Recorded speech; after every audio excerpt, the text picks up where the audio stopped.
And now, let's meet the team. First, for American Heritage, the visitors with a record of 23 wins and 6 losses. The roster players.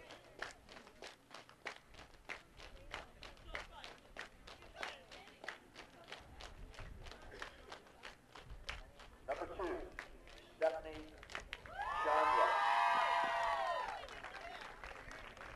Number 5, Terry Stevens. Number 7, Addison Simpson. Number 11, Alexandra Simpson.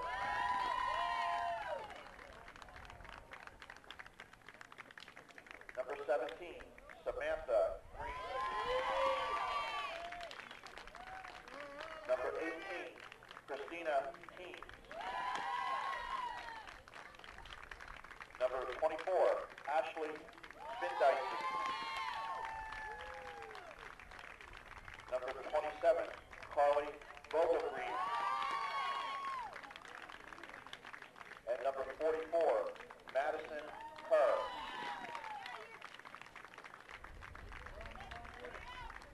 Today's starters for the Stallions. Leading off at third base, a sophomore, number 15, Jessica Moll. Batting second in center field, a junior, number 3, Marissa Mancini. Batting third, the pitcher, a junior, number 6, Corey Bogus. The cleanup hitter, at shortstop, a junior, number 1, Whitney Farrer. Batting fifth, at second base, a sophomore, number 4, Ashley Eastman. Batting sixth, in left field, a junior, number 21, Sarah Collier.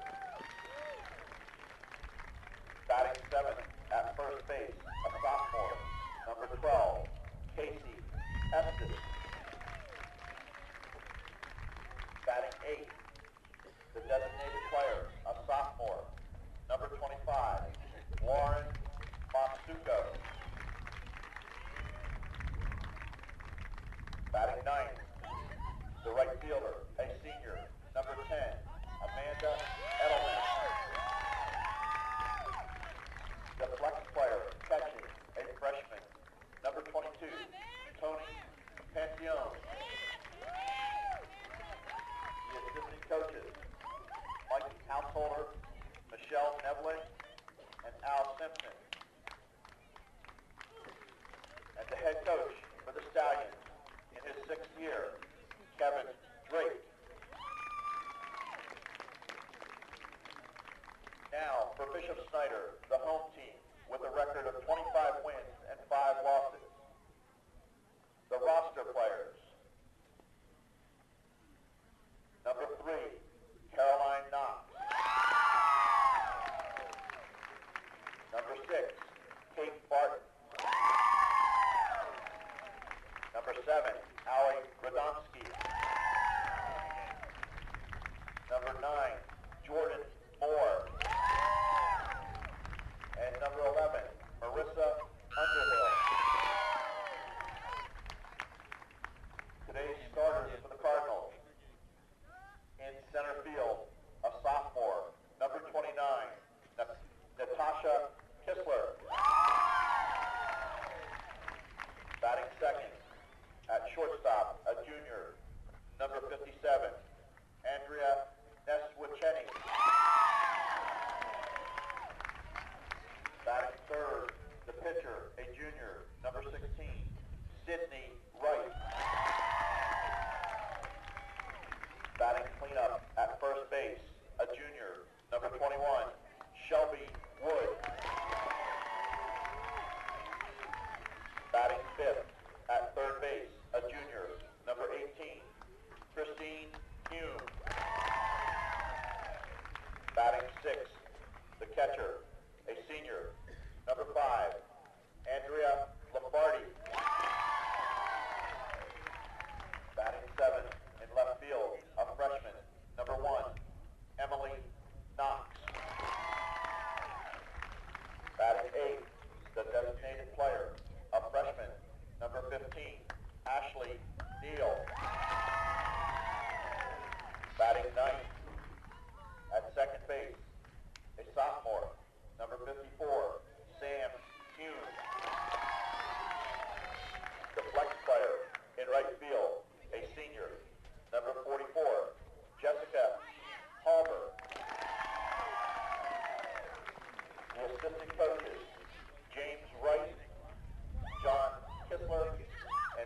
Schuster.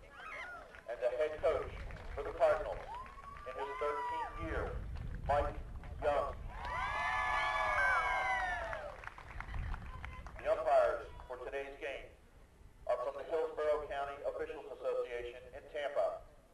They are at first base, Craig Poley. At third base, Dave Kelsey. And working behind the plate, Ken Miller. Ladies and gentlemen, to honor America and those who support our freedom at home and abroad, please rise, remove your hats for the playing of our national anthem.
Now, ladies, let's play ball.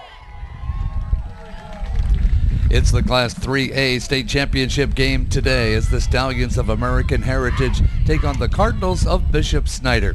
I'm Kelton F. along with Mike Estes. We'll be giving you this championship game. Here's the starting lineup. First of all, for the Stallions of American Heritage, leading off will be the third baseman Jessica Mole. Batting second and playing in center field is Marissa Mangini. Corey Bogus is the pitcher. She'll hit third. The shortstop, Whitney Ferris, sits in the number 4 spot. Batting in the 5th spot for Coach Kevin Drake, and playing second base is Ashley Niesman. Batting 6th will be the junior left fielder, Sarah Collier. Batting 7th and playing first base is Casey Estes. The designated player is going to bat 8th, that's Lauren Masuko. And batting 9th and playing right field is Amanda Edelman. The non-hitting catcher will be Tony Pancione. The defensive alignment for the Bishop Snyder Cardinals, wearing their white and red, it'll be Emily Knox, Natasha Kistler, and Jessica Halbert in the outfield left to right, Christine Hume, Andrea Neswicini, Sam Hume, and Shelby Wood in the infield third to first. Andrea Lombardi is going to be behind the plate, and Sydney Wright is going to be on the mound. Sydney is 25-5 for the season. She has gotten an ERA of 0.94, which really stayed pretty much the same as her season average last night when she gave up only 1 run. 266 strikeouts in 170 innings. Mike Estes is here. She pitched 10 innings yesterday. Any negative effects you think will happen? Probably not. I mean, you know, these kids all play travel ball, and she was probably used to pitching 3 or 4 games a weekend. So, and with this being the championship game, she's going to make sure she stays in that circle. Jessica Mole, she'll lead off. She's hitting .385, 3 home runs on the year, 26 runs driven in. Right back to the pitcher, and over the pitcher's glove for an error, so we have an error on the very first pitch of the ball game. That's what your leadoff hitter has to do right there, put pressure on the defense, and she's on base. Here comes Marissa Mangini, the center fielder, hitting at .376, 1 home run, 20 runs driven in on the year. American Heritage at 23-6 on the season. Bishop Snyder 25-5. Choking up just a little bit on that bat. Mangini will square. She'll let it go outside. That's 1 ball, no strikes. Mike, the coach at East Lake, whose team, another good season this year, didn't you? Yeah, we made it into the regional quarterfinals before losing to Durant, who will be here tomorrow playing. Here's the delivery. She bunts this one. Third baseman Hume has it over to first in time. Runner's going to third, and they're going to tag her out. Shortstop covering over there, and it's going to be a 5-3-6 double play to erase Mole at third base. Heads up, huh? Very good play. That's a good rotation on their defense as a set play by American Heritage, but they made a nice play. And Corey Bogus is the pitcher. Bogus will be hitting .435, 6 home runs, 39 driven in. She's up there with a stiff wind blowing out to left field. And she's the kind of young lady who can get one up in the wind, and she probably wouldn't even need the wind to get it out of here. Yeah, she hit that, 3-run homer yesterday. Here's the first delivery from Sydney Wright. Misses inside, ball 1. Umpires are from your neck of the woods, huh? Yeah, Hillsborough County, we get to see them once in a while, and pretty much these guys all do travel ball also, so I see them quite often. Here's the pitch. She takes something off that one, and it's a call strike, 1-1. American Heritage. Coach Kevin Drake trying to get a 2-out rally going in the top of the first inning. That one is pop foul and out of play. Better watch out. Some of those that are hitting that direction could be blown back on the field of play. That one's hit a little bit too far to be of any use to the defense, but you can't give up on those if you're playing at first or in right field. Yeah, the kids need to make sure they just track the ball all the way to the fence and make sure it does go out of play. Here's the 1-2. Change up misses, and it's 2-2. Yeah, she's throwing cautious to Bacchus here. She's throwing her 1-1 changeup. That's some respect for the hitter. Sydney Wright was excellent. Retired 20-some batters in a row last night. Misses outside. And the count goes full to Corey Bogus. Class 3A championship. So we're into the final 3 days of the tournament.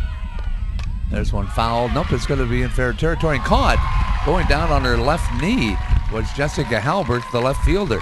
Ball was sailing away from her, and she finally was able to track it down, and a good play ends the first inning. No runs on no hits. There was 1 error and no runners left on base. Let's take a look at the Bishop Snyder Cardinals starting lineup. Leading off will be the center fielder Natasha Kistler. Batting second and playing shortstop is Andrea Neswicini. Batting third, the pitcher Sydney Wright. Shelby Wood, the first baseman, will bat fourth. Third baseman Christine Hume will be in the number 5 spot. Batting sixth for Coach Mike Young's team will be the catcher Andrea Lombardi.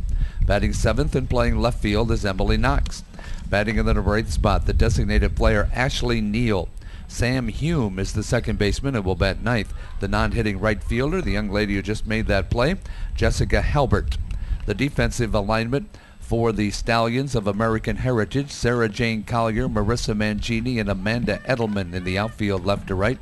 The infield third to first, Jessica Mole, Whitney Ferris, Ashley Niesman, and Casey Estes. The catcher is Tony Pancione, and the pitcher, Corey Bogus. 1.15 earned run average, 7 shutouts, and I know you were sort of impressed with her yesterday, weren't you? She threw a very efficient game. She was always in the zone. I don't think she actually walked that many kids. She did a good job keeping the ball on every batter's hands. Most of the plays were made by the infield on defense. A lot of pop-ups just in the infield, a lot of ground ball outs. Through the course of the season, she struck out actually less than 1 batter per inning. 93 strikeouts with 102 innings pitched. They have a couple of other pitchers. Edelman, also one of them, the one out in right field. Natasha Kistler, the center fielder. Leading hitter on the team in that number 1 spot for Coach Young, 447. 1 home run from the leadoff spot and 11 driven in. So some heads-up defense in the top of the first inning got Bishop Snyder out of, I wouldn't really call it a jam, but there was a runner on with nobody out. As the teams wait for television to get ready to rejoin the festivities here in Clermont. Yeah, that's one of the. Oh, go ahead. I was just going to say windy today, so you really have to watch those fly balls. Yeah, you're going to have to track every ball that's in the air and make sure that maybe a teammate even helps you out on judgment. Second baseman playing way up by the pitcher, but Kistler does not square as if to bunt or slap and takes the pitch up high. Second baseman Ashley Niesman right to the first base side of the circle. Third baseman Jessica Mole also playing in a bit. Actually, they're playing in a bit at shortstop and at first base as well. Takes the pitch inside. It's 2-0. Yeah, well, the way American Heritage has their defense right now is what you would call a traditional slap defense. They're trying to take away like the drag bunt and the bunt out in front of the plate and make her actually swing the bat. Here's the 2-0 pitch. Well, she hasn't squared yet. It's 3-0. 3-0 and automatic. You got to take it. None? No? Probably in this situation early in the game, yeah. I would say, yeah, they want to get a base runner and try to put pressure on their defense. And she does take it on 4 straight pitches. Natasha Kistler draws a base on balls.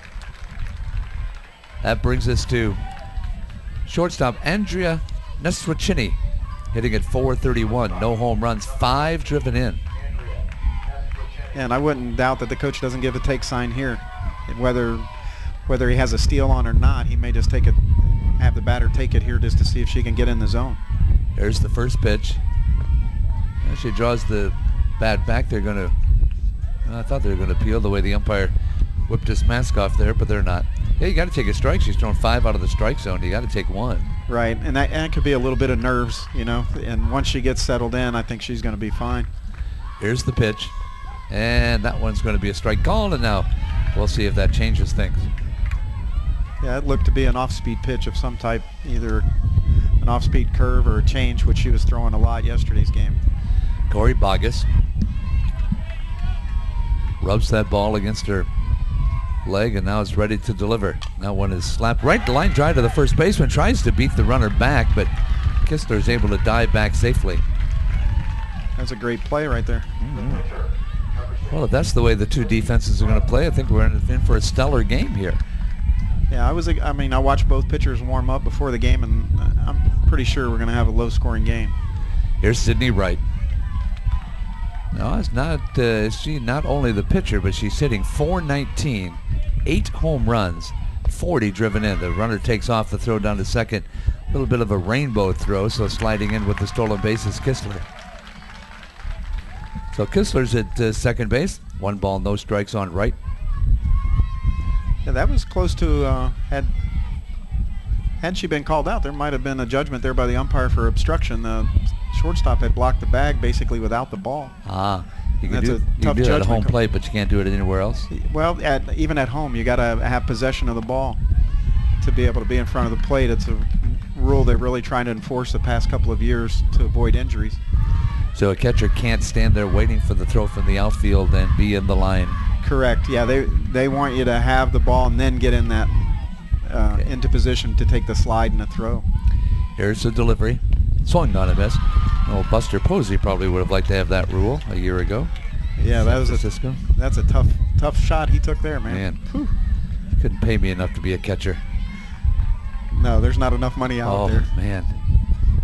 You could feed me steak 3 times a day, I still wouldn't take the job. There's a line drive into left field for a base hit. Going to be enough to score the runner? No, it's not. And the runner at first base, Wright, goes halfway to second. And now they throw down there, and now they've got the runner coming in from the third base, and she is out. Another good defensive play by the Stallions of American Heritage. They played that about as perfectly as you could play it. Yep, that was obviously they practice that. It's a kind of play that we actually practice also, very similar. We call it a look-back play, where either the second baseman or shortstop, when they take that cut on the base hit, they know they're looking that runner back, but at the same time they got to be cautious and make sure that runner isn't going home. Sydney Wright will be replaced at second base by a courtesy runner as soon as Coach Young figures out who he wants to put out there. And he's going to put out there Kate Barton. Barton at first base or at second base. So the runner at third base, either I didn't notice, I was watching the throw down to second. Did she just not take off quick enough? She took a cautious lead, and then they waited on the first movement, and then the coach sent her. Here's Shelby Wood. 389, 4 home runs, 23 driven in. Ball 1. Looks like they tried to use that play offensively quite a bit, because Wright knew exactly what she had to do. Go halfway between first and second, then stop. Pitch is a strike call around the letters, and the count goes 1-1. Yeah, in fast pitch softball, runs are at a minimum, and that's one of those plays where you can try and basically steal a run without actually having another hit. Here's the pitch. That one's going to be a strike call. It's 1-2. Watch out for a monitor. If the wind gets any stronger, it's going to be somewhere over in left field. Yeah, the wind has really picked up here in the last 20 seconds. It's really whipping in. Of course, we have wide open spaces right here. There's the pitch hit in the air. First baseman in foul territory, catcher in foul territory, and the catcher, Tony Panchian, makes the catch. So Wood fouls out to the Stallions catcher. In the inning, no runs on 1 hit. There were no errors and 1 runner left on base. We'll head to the top of the second, where it'll be numbers 4, 5, and 6, Ferris, Niesman, and Collier, to face Sydney Wright. Well, this American Heritage team coming up in the second inning, they've been a state champion before, obviously, just 1 year ago. They were the Class 2A state champions, beating Trinity Prep 1-0. So these two teams have that in common, beating Trinity Prep in close ball games. Which they did last night, did Bishop Snyder. Which was a 10-inning game, correct? Yes, it was. Each team had opportunities to win that ball game, and Bishop Snyder was the home team and got the last chance. But it was a pretty well-played game, and I'll tell you, Sydney Wright, well, both girls, Sydney Carpenter and Sydney Wright, were both pitching well. Sydney Carpenter walked more than what she normally does, but it didn't hurt her much. I mean, eventually, obviously, they scored 2 runs, but this American Heritage, Bishop Snyder team really earned their way into this title game.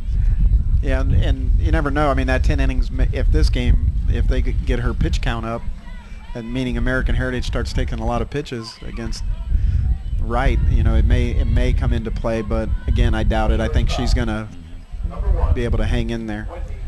The only other pitcher they have is Ashley Neal, who's pitched only 8 innings all year. Here's Whitney Ferris hitting at .378, 4 home runs, 25 driven in on the season.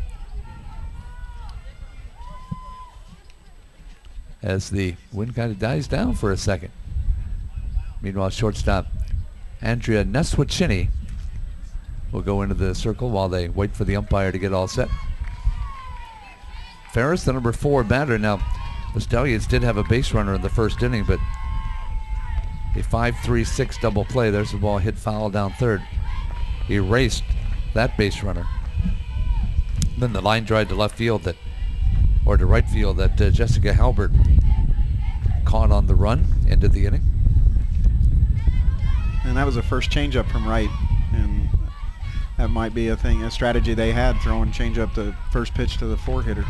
Here's the 0-1 delivery, and that one is looped towards the pitcher. The catcher gets it on 1 bounce and fires to first. Wow. Andrea Lombardi throws her out at first base. What a nice play. Very nice play. Good communication between her and the pitcher, and that's her ball all day long. It's a great play. Tell you a little story about her when I went down to ask for pronunciations, and I knew everybody's pronunciation for the team. I mean, Knox, Kistler, Halbert, they're easy names. Everybody else out there warming up. She got all her catcher's gear on, sitting on the bench all by herself. And so I introduced myself, and there's a pitch inside. Introduced myself and said, I need pronunciation for one player, and she said, Neswicini. So she knew exactly which one that everybody seems to have some trouble with. Yeah, she's probably been asked that 15 times this year. Well, it's not spelled like Neswicini. There's a ball swung on and fouled back. As you can well attest to, as you tried 3 or 4 different pronunciations before you finally got it. Yeah, we were practicing before starting, yeah. Well, it's spelled N-E-S-W-I-A-C-H-E-N-Y.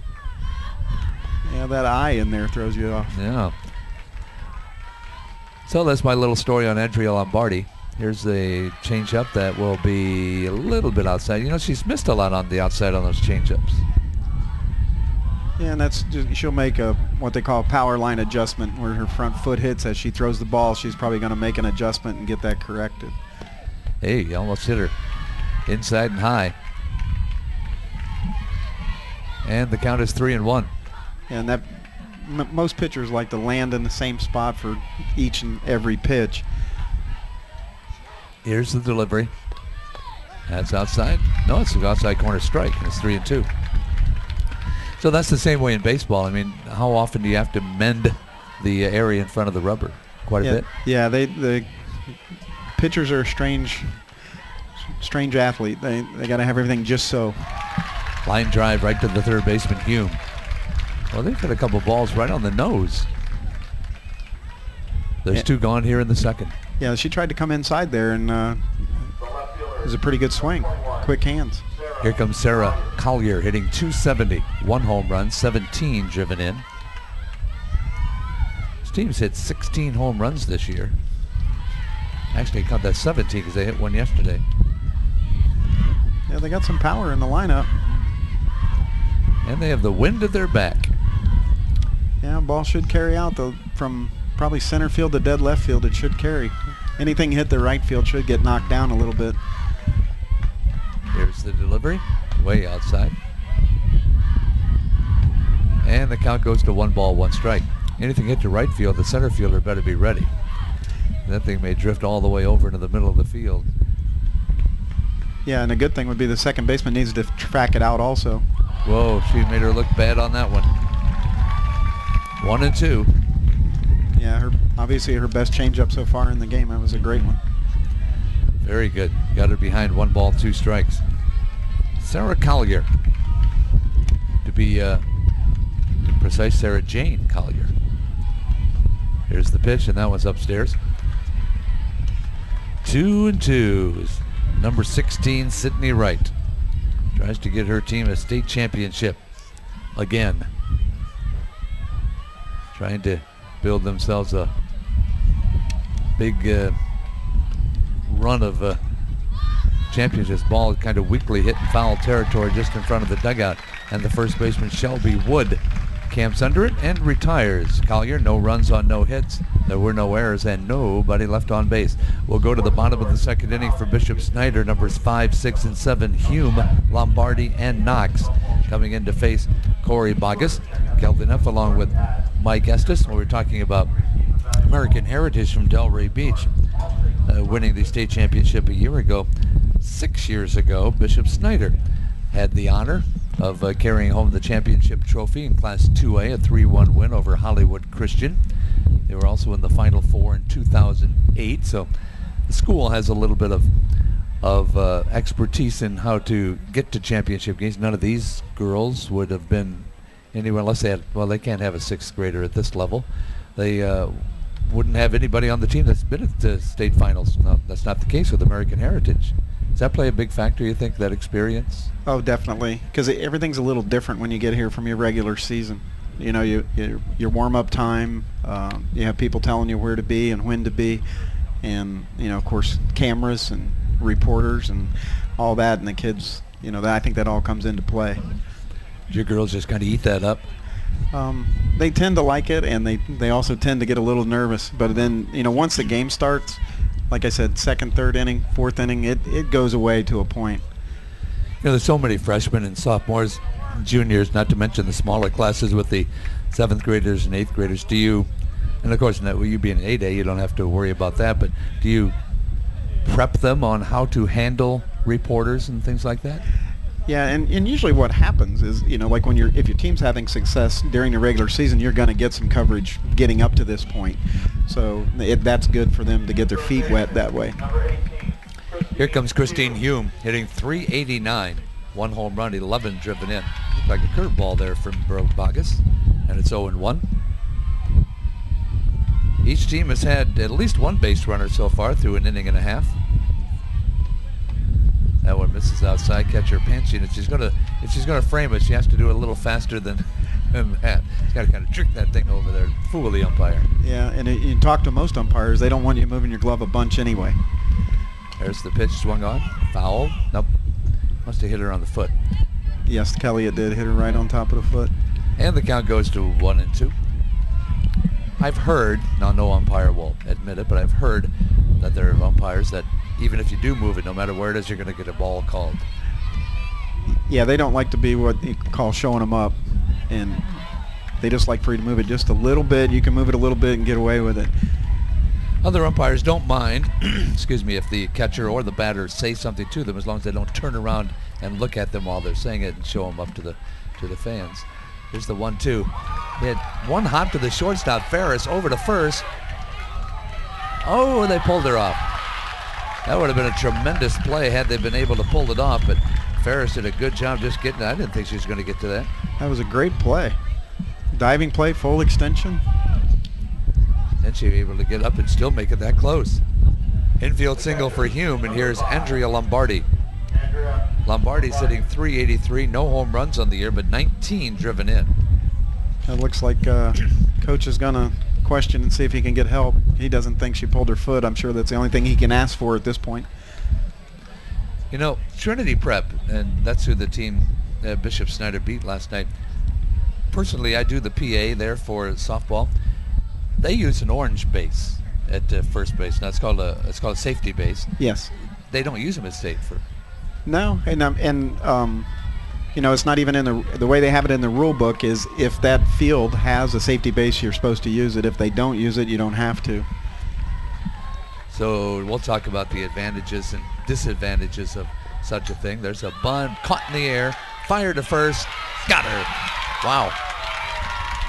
I love defense, and I think we're going to see some of this all day long. That was very good play. It was heads up, both sides of the infield, third and first. Yeah, Mole got it on the fly. That's 2 double plays in this ball game, 1 for each team. Here comes Emily Knox, the left fielder, hitting .225, no home runs, 7 driven in. Now there's nobody on. 2 outs in the bottom of the second inning of a scoreless ball game. You know, look in the record book. I bet you a whole bunch of championship games have been 1-0. Yeah, that's the fast pitch softball. That's part of it. There's a half swing. That safety base. Now you say there's no rule at all. So why did teams make it so that their field uses one of them? It could be a situation where they're a little worried about it. Maybe their county uses it at their field. I know that some of the city parks that the high schools in our district and in our conference, they play at public parks, and that's the way their ground rules are. Here comes the pitch. It's going to be a little bit low. And truly, if they were going to use it, I wish they would use it at every field, because when you do have it, you have to remind the kids they got to touch that base on a play in the infield, and a hit to the outfield, they don't touch it. There's a swing and a miss, and it's 1-2. So just for the benefit of some people who may not, or may be listening but has never seen one, the fielder has to touch the white bag in order for there to be an out. The runner has to touch the orange bag in order to be safe. That is correct. Yep. Wow, I got one right. 2-2. Now what happens? What happens if the throw beats the runner, but she tags the white base instead? Is she still out? If let's say the fielding umpire makes the out call. There's a ground ball to third. Hold that thought as the inning will come to an end. Emily Knox grounds out to third, and despite the hit, nobody left on base. No runs, 1 hit, no errors, nobody left. We've played 2 innings and no score. Heading to the top of the third, it'll be 7, 8, 9. Casey Estes, Lauren Masuko, and Amanda Edelman to face Sydney Wright. Kelly Neff along with Mike Estes in the Class 3A state championship. Going back to that safety base. Now we were just talking about the runner having to touch the white or the orange, but what happens if they touch the white? They're going to be called out immediately? Well, if the umpire doesn't make the call immediately, let's say she runs through the bag, as a coach or as one of your players picks it up, it'd be the same as missing first base. So at that point you just go and tag her, and you should get the out call at that point. And then if the first base umpire doesn't see it, then he would have to ask for help. Now they call it a safety base, but is it really safer? To a point, it keeps that base runner totally in foul territory. So if there is a bang play where the throw pulls the first baseman toward the runner, that's what they're trying to avoid, is that collision. And you'll notice on the screen the double line going down first base. That's the same thing in baseball. And you see, at least major league players, they're never within that line, but you're supposed to be within that little box there. Otherwise, again, you can get called out if the ball, the catcher throws it and the ball hits you in the back as a runner, then you're going to be called out anyway.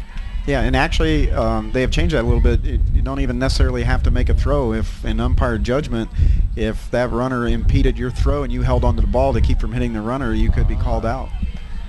So the umpire has to kind of read the catcher or third baseman's mind.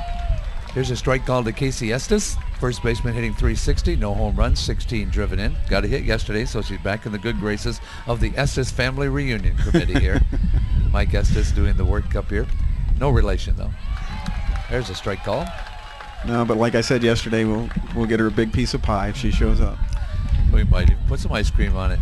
So, pie out of bowl for little Casey. Here's the delivery from Sydney Wright, and that one's popped up.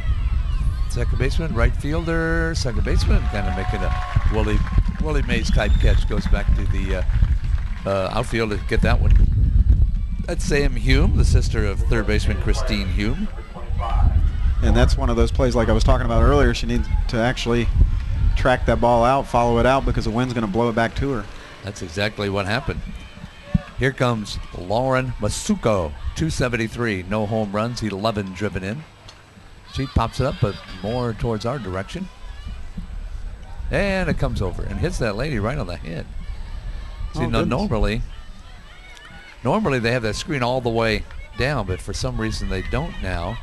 And we never did find out why, but that thing rolled over, and well, it's for the, oh, I see, it's for that the Bright House camera to go up. She wasn't ready for that one. She got popped right on the head. You better go get some ice for her. Yeah, that does not feel good. Here comes the 0-1 delivery, and that is swung on a miss. 0-2 delivery and swung on a miss for Masuko, who becomes the first strikeout victim for Sydney Wright. Here comes Amanda Edelman. Edelman's hitting .235, no home runs, 6 runs batted in. So if the ball bounces up here, Mike, you make sure it don't hit me on the head, okay? I got you covered, Kelly. I'm right on it. Good man. Here's the pitch, and that's going to be a strike on the inside corner because our umbrella, well, funeral services for our umbrella a little later. It's seen its last days. Yeah, it would have got blown out of here anyway today. Man. Here's the 0-1. Oh, that's a nice curveball. Missed though, so I guess it wasn't that nice, and it's 1-1. Can you throw it with if I don't know if the wind's that stiff down in between the pitcher's rubber and home plate, but can you make that to your advantage if it's that stiff? It would actually help the change up if a kid throws a good either circle change or a knuckle change. That would help her. Advantage pitcher. Okay. As far as the regular pitches that spin, not too much.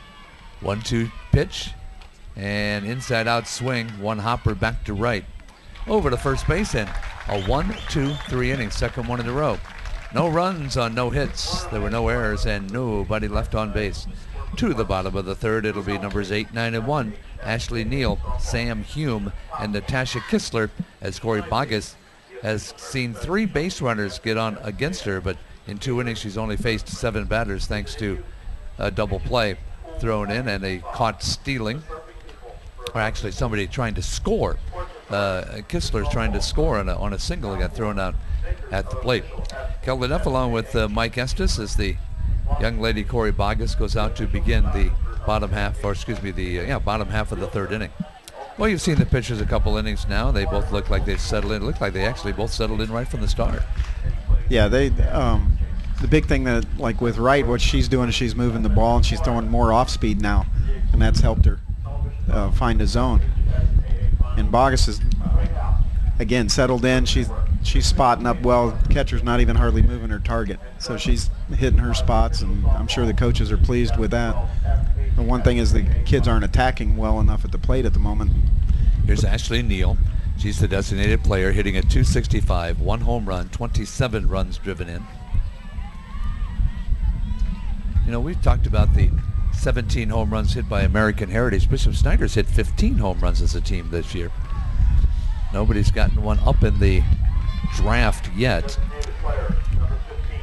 Here's Neal. Wide open stance, kind of an unusual stance for high school softball. One Her left foot is right at the edge of the line, and her right foot's right up in the upper right corner.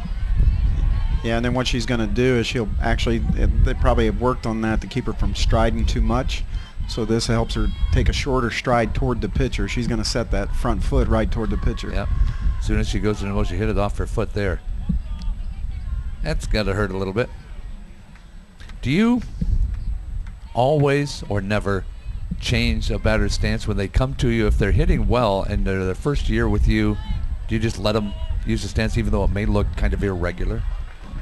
Here's the big key, and to basic all hitting, it's hand and eyes. If their stance moves their hands too much, moves their eyes too much, then it needs to be changed.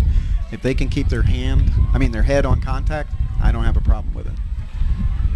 The count goes to 1 ball, 2 strikes. There's one hit to the shortstop, over to first base, and Ferris makes the play. Everybody seems to be making the plays so far, except for that very first pitch at the top of the first inning, when Wright couldn't handle the little tap by Mole. But other than that, every play's been made. And here comes Sam Hume. 164 on the year, no home runs, 7 runs driven in for the season. And the delivery is a changeup that's going to miss a little bit low, and it's 1 ball, no strikes. One thing I noticed watching Bishop Snyder last night, they have a lot of large numbers, 57, 54, 44. A lot of money on screen printing for that team. You know, speaking of home runs, the young lady that I just waved to down there, she's in our district. She has, I think she has 16 home runs this season by herself. Oh my. Wow, is that a Chamberlain kid? No, she's from Palm Harbor High School.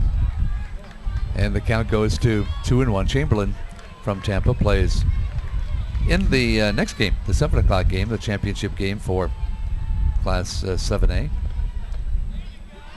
There's a pitch outside. Then the 8A teams, the big boppers come to town tomorrow. Yeah, 8A and 4A tomorrow. Yep, 8A and 4A. And you are going to be here, Mike's side, for every single one. Yes, I'm excited about it. You trooper, you. There's a strike call. It's 2-2.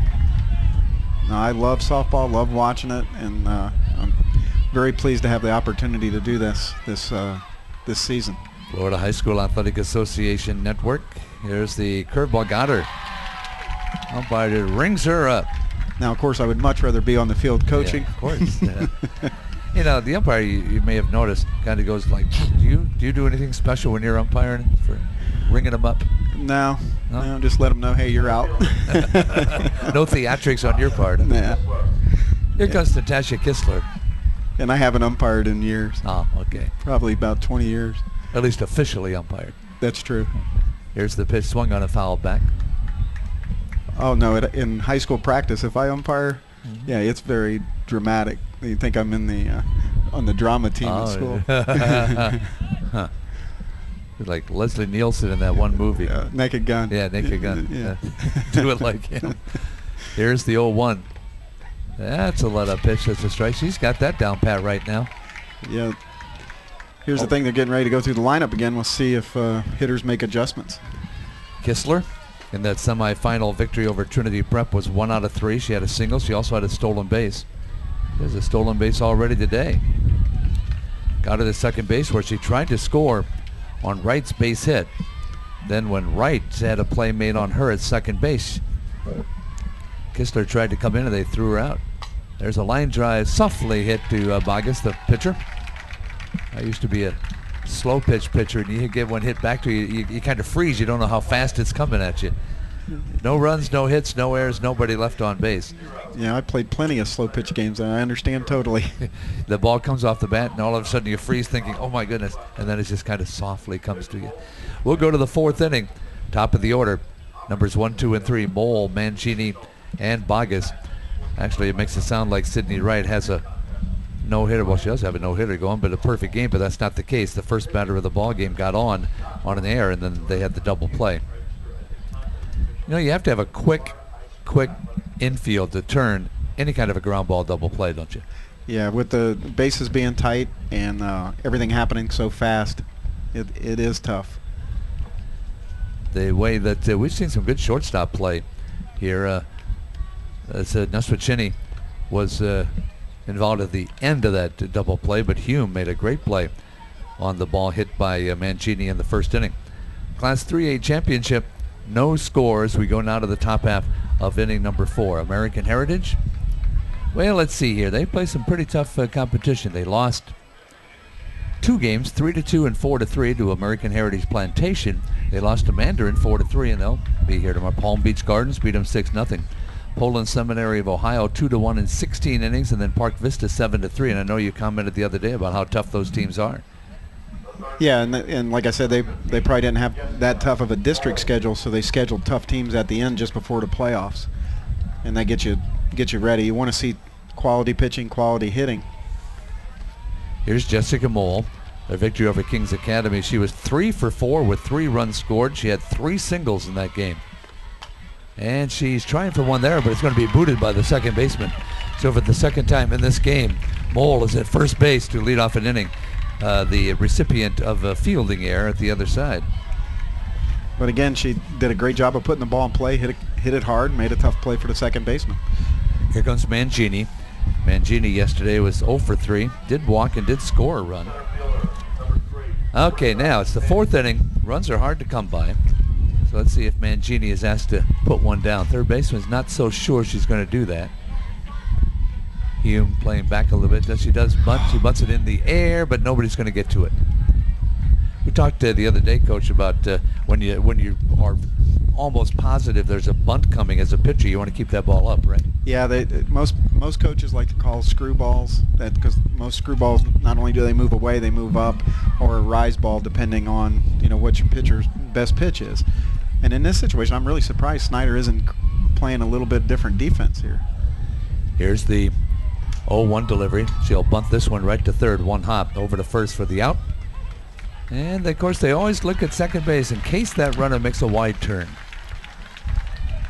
That's something that's instinctive.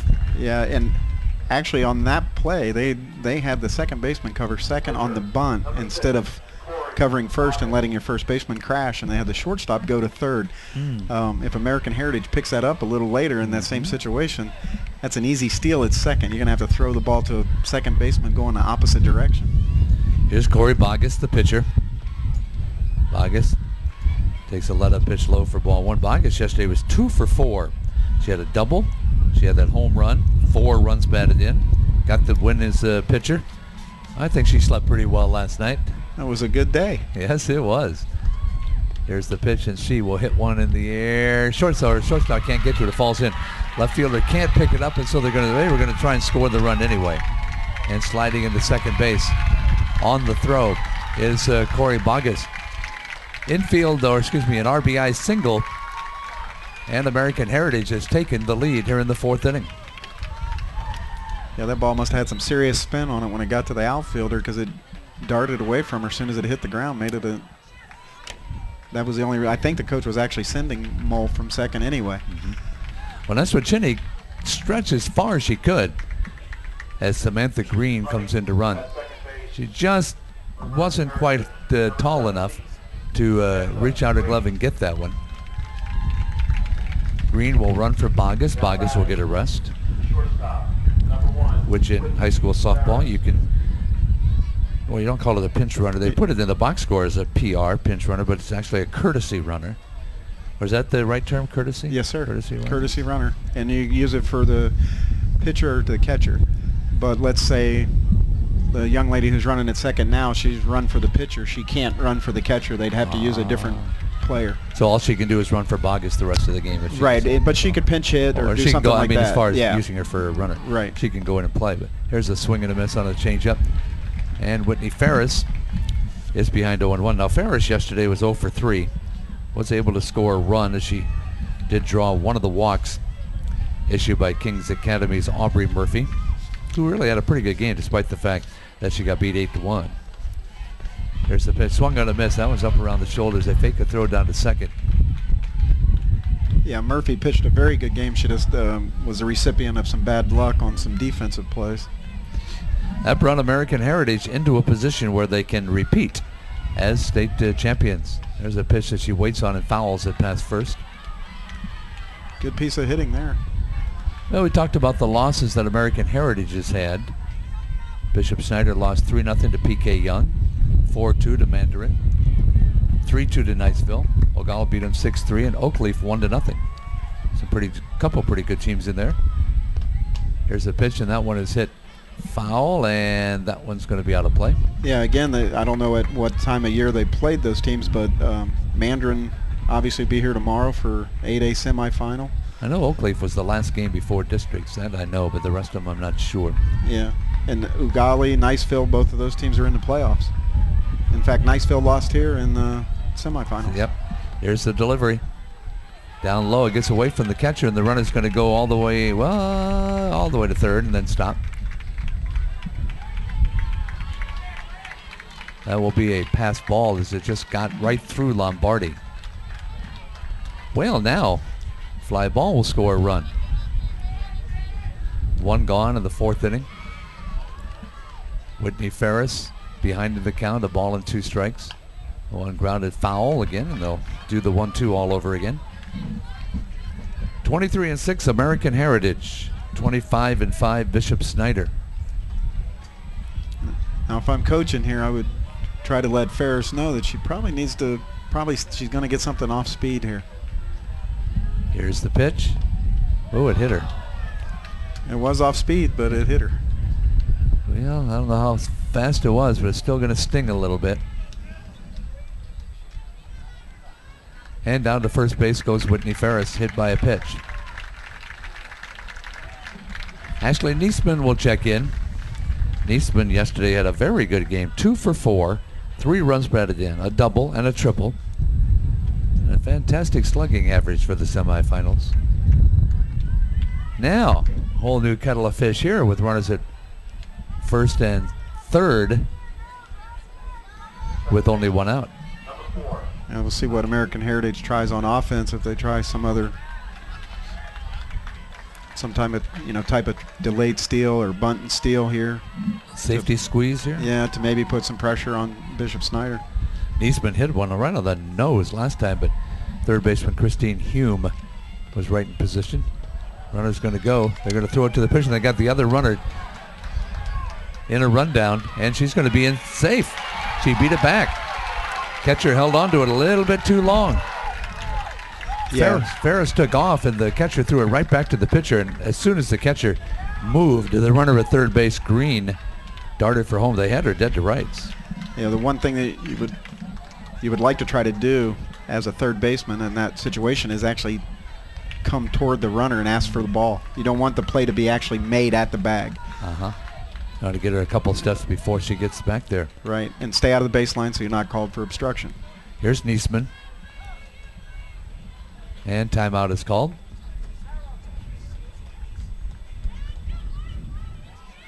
And now whomever called timeout decided that they got the explanation they needed. As a Bishop Snyder coach, I guess he had a question. Here's the delivery, and that one's high and tight. Maybe he was wondering about obstruction. I couldn't see the third baseman. I was watching the catcher run her back. Yeah, I don't think there was any there. He may have been asking about the count. Here's Lombardi, the catcher, looking over, giving the sign ground ball foul down third. Counts 1-2 now. 1 run in the inning, an unearned run because Mole was safe on the air. But there's a couple more big runs out there at second and third. Niesman can find a hole. 1-2. Popped up, but out of play.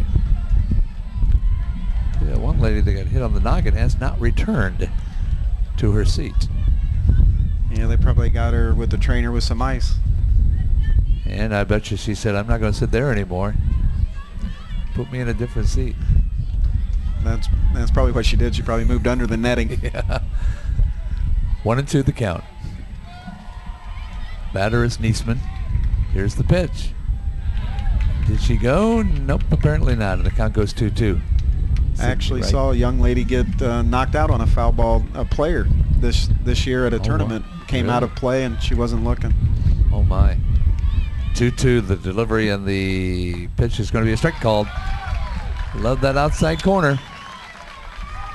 That is the second strikeout of the ball game for Sydney Wright. That brings us to Sarah Collier. Collier's the left fielder. Drew the collar yesterday, 0 for 4. Had a good defensive game, but couldn't get anything going offensively. Well, she'll get a chance here. Pitch misses inside, 1-0. Yeah, she's been Wright's been throwing a lot of first pitch changeups to the. I think each batter, 3, 4, 5, and 6, have all got first pitch changeups. Now, is a changeup a good pitch for first pitch? Yeah, you want to, to those type of hitters, power hitters 3, 4, 5, and 6. Typically, what you're trying to do is put it in their head, whether you throw for a strike or not. You're just letting them know you have it, and at that point now it makes them a little bit slower. They're not going to attack right away. 1 ball, 1 strike, 2 runners in scoring position. There's 2 outs. American Heritage leads 1-0 in the top half of the 4th inning. That is going to miss the outside corner. Wright realizes that the umpire is calling some outside corner strike, so she's trying to hit that corner because the batters usually aren't going to go for it. Yeah, if you can get that outside corner, you can live down and away and have some success. Here's the pitch. Swung on and missed. Showing my age, but I remember watching Catfish Hunter. He just lived on that outside corner. Yeah. I think Ted Williams once said that Jesus Christ himself would strike out down and away. They count. 2 balls, 2 strikes. Here's the pitch. Swung on and missed. And she got out of it without too much damage at all. Striking out 2 batters did Sydney Wright. But American Heritage has drawn first blood, 1 run on 1 hit. There was 1 error. And there were 2 runners left on base. Well, Wright's got to breathe a sigh of relief because that could have been a whole lot worse. Oh, yes. Yeah, definitely. She did. On those last couple batters, what she did was she started to, instead of staying with that curveball outside, she started mixing in that, like I said, doing that first pitch changeup. And then she worked their eye level up and had success getting back-to-back strikeouts, right? Mm-hmm. Last 2 batters. Into the bottom of the 4th, it'll be 2, 3, and 4. That's Neswichinny, Wright, and Wood to face Corey Bogus, who's been given a 1-0 lead. Well, it's often been said the most important thing any pitcher can do is after your team's giving you the lead is to shut them down. Yeah, and actually the one thing that I always try to put in my pitcher's head, we get a lead, we get that first batter, and that will set the tone for that inning. If that first batter gets on now, your defense, you don't need to have that unwanted pressure for any reason. Well, and that's what Neswichinny yesterday was 1 out of 3 with a single. Lined one right to first baseman Casey Estes, her first time up. The wind has really picked up again. Now I see that lady who got hit on the noggin is back there with an umbrella now. Ain't gonna get hit again. They have a nice little concourse area here. People can bring their lawn chairs and sit. They don't look, some places they let you sit in, like in the outfield, but they don't let you do that here. Yeah, they keep everybody up here. That's where the concession stand is, and right. The souvenir stand. That's where I'd want to be. It's just not fair. We have to sit right on top of the concession stand, and all those aromas come up, and here we are not able to leave. There's a strike call. Neswichinny, shortstop. Number 2 batter in the lineup for Coach Young. Yeah, again, she's showing slap, but American Heritage is staying in basically bunt defense almost. Here's the pitch, and she runs up on it and lets it go. It's 1 ball, 1 strike. The National Training Center in Clermont, the Olympics. A lot of Olympic players have come through here, haven't they? Oh, yes. Yeah, they train for several sports here. Here's the delivery. And that was 1 hop right back to Bogus, who knocks it down and can't do anything with it. That'll be the first error of the ball game against American Heritage. I think she was looking at the bat. Look where the bat ended up. Oh, yeah, it's right in front of her. And I think the coach may ask. Oh, he's going to get the bat. I thought he had a. I don't know why he would ask any question there. Because the bat didn't hit the ball again. I mean, if the bat hits the ball a second time, that's an automatic out, right? Right. Yeah, and plus, well, that was his player. He's not going to question that bat being out there. No, he wants to get it out of there to take all the evidence off the field. That's right. Here's Sydney Wright. Wright yesterday in their ball game was 0 for 3. She did drive in a run and pitched a whale of a game. And she will hit one hop to third, scooped up by Mole over to first base in time. Meanwhile, shortstop Ferris. Well, actually, there's a left fielder, Collier, who came in to cover. Trinity Prep failed to do that once last night, and it cost him a run. Because the next batter got a sacrifice fly. The girl should have been at second base. Oh, really? Yeah. That makes it tough. Yes, it does. Here comes Shelby Wood. Wood fouled out to the catcher last time up. She drew the collar yesterday at 0 for 4. Right-handed batter. Wood with the runner in scoring position. That one will hit the inside corner. Runner down at second base could tie up this ball game. One at the top of the 4th inning for American Heritage, and things have slowed down a little bit. Those first few innings went bam, bam, bam. Now this 4th inning is, don't want to make a mistake. That one sails high.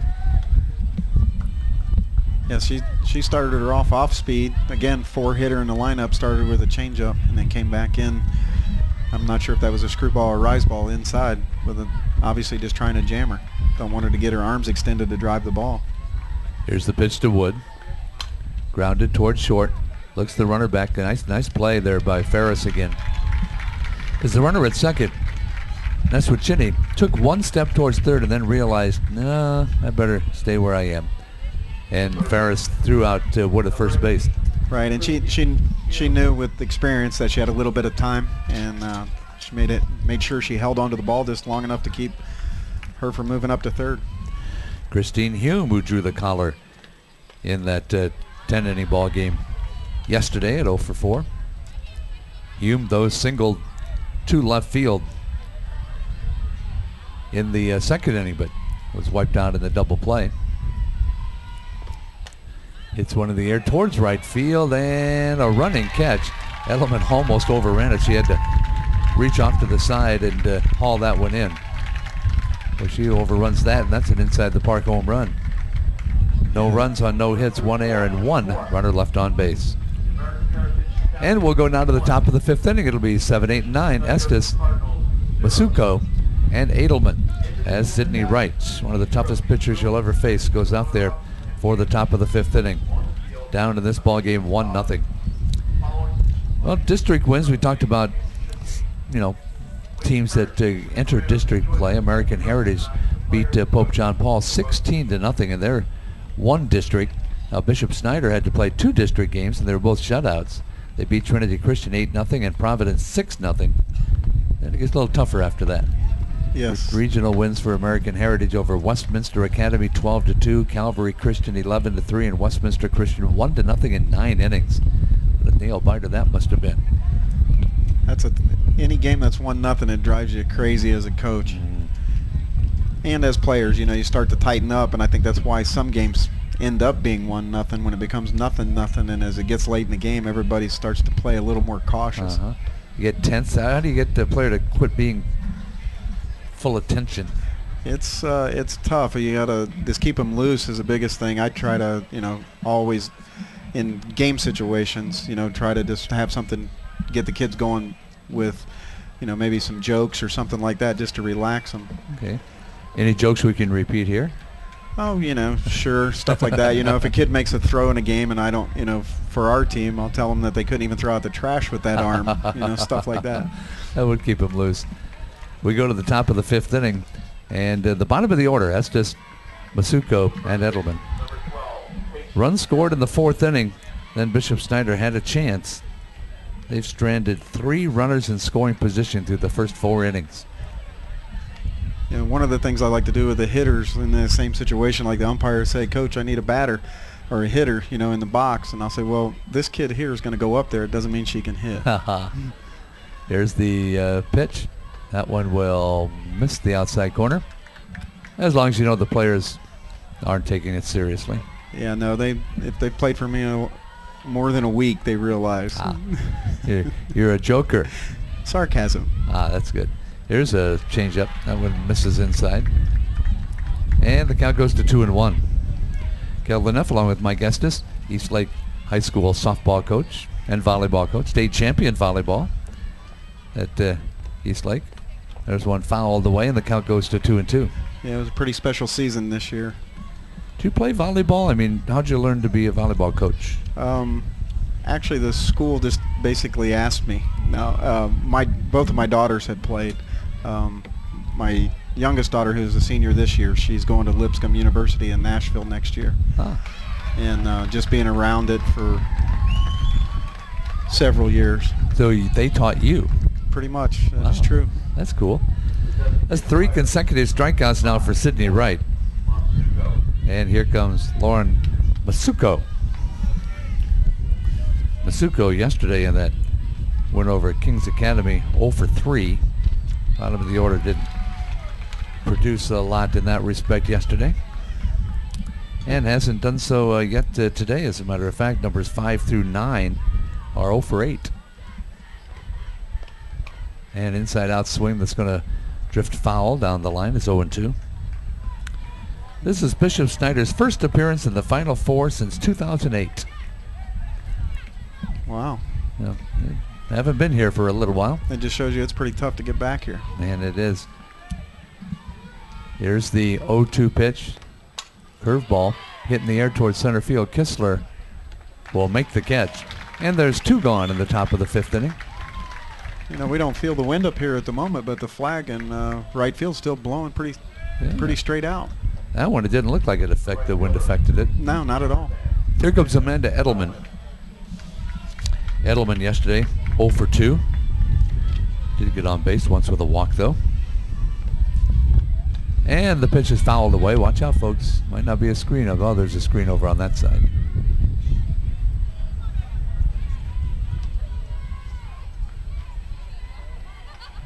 Well, if you'd like to purchase a memory or two, just purchase one of the DVDs. We've made them all available for every game we've done so far, and will continue to do through Monday. So if you want to remember your daughter, your granddaughter, your niece, or just a friend of yours who's playing in the championship game or the semifinals, they're all available.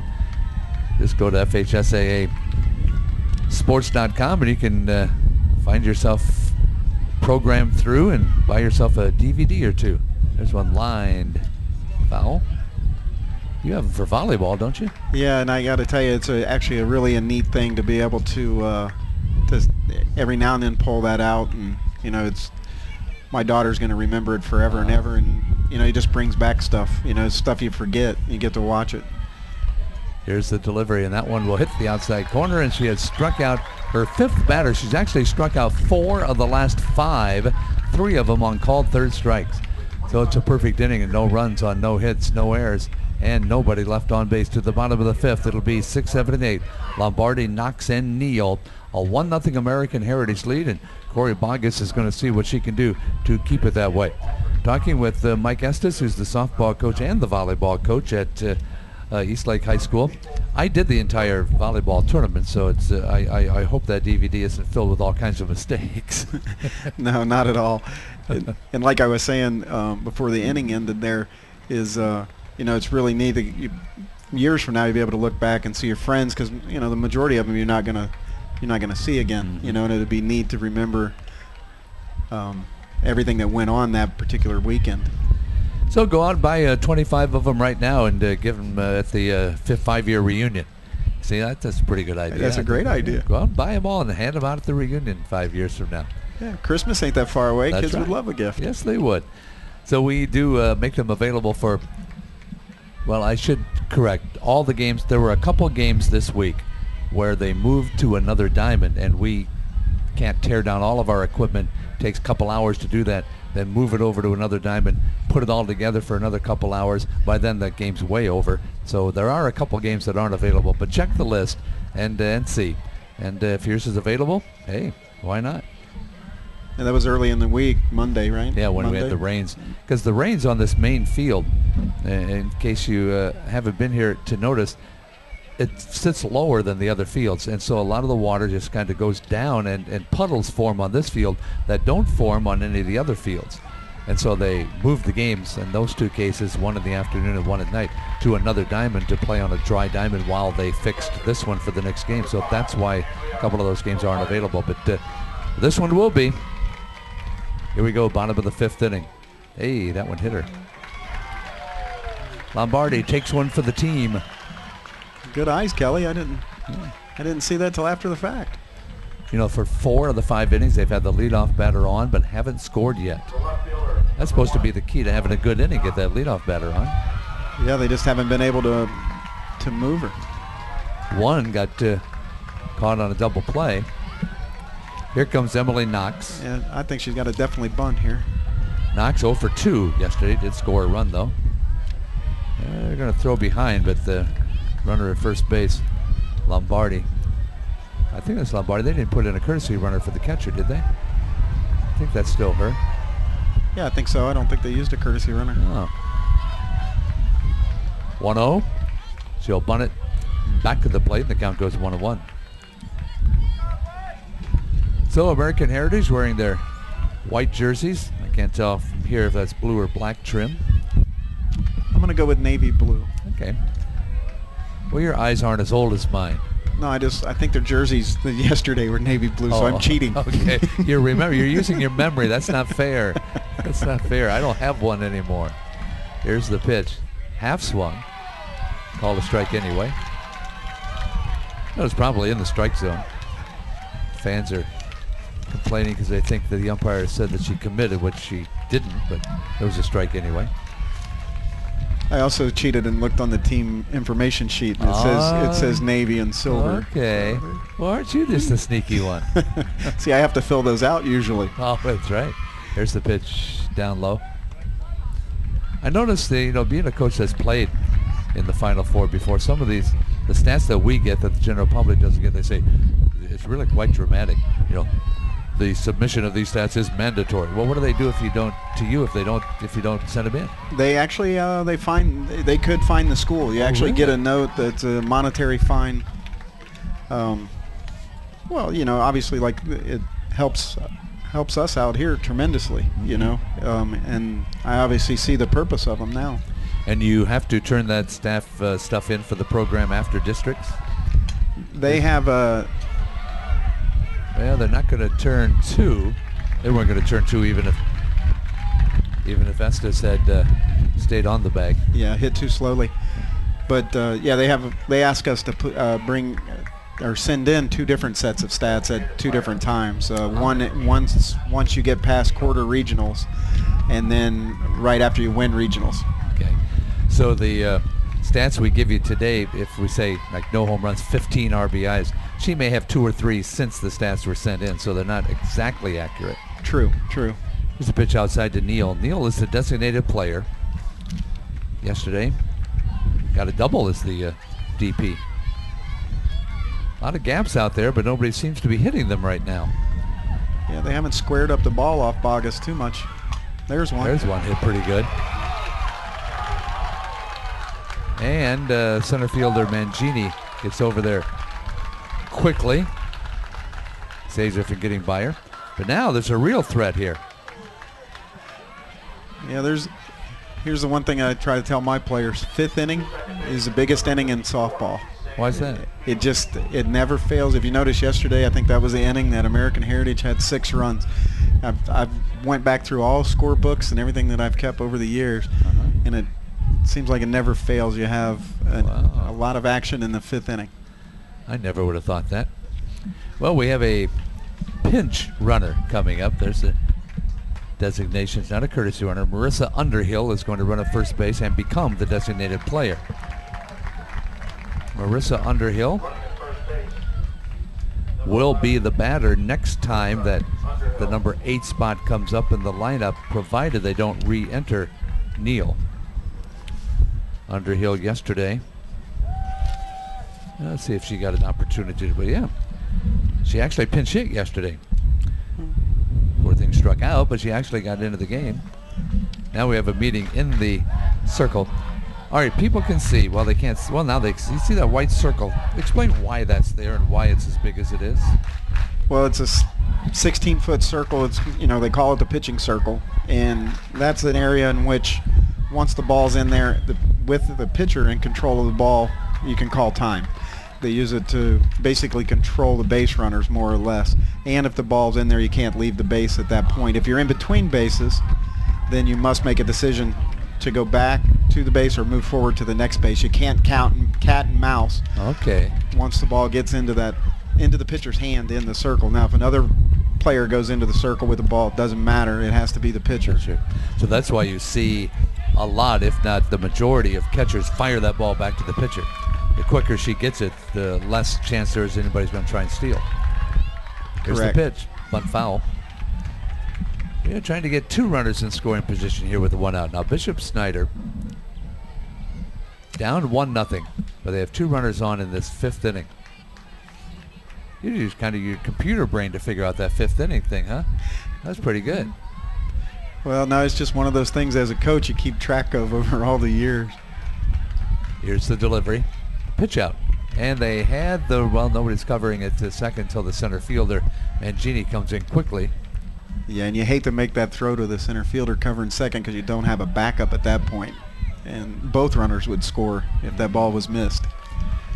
So the count goes to 1 ball, 1 strike. There's the pitch, bunted. Third baseman Mole has it over to second baseman covering. Well, both teams got a little something out of that one.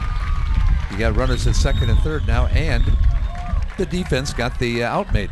You know, in Hume's job there, she got it done, and here's the key. They're at the top of the order now. This is Kistler, the sophomore center fielder. Hit a line drive to the second baseman Niesmitter last time up. She walked, stole second, then was tagged out at the home plate on Wright's base hit in the 1st inning.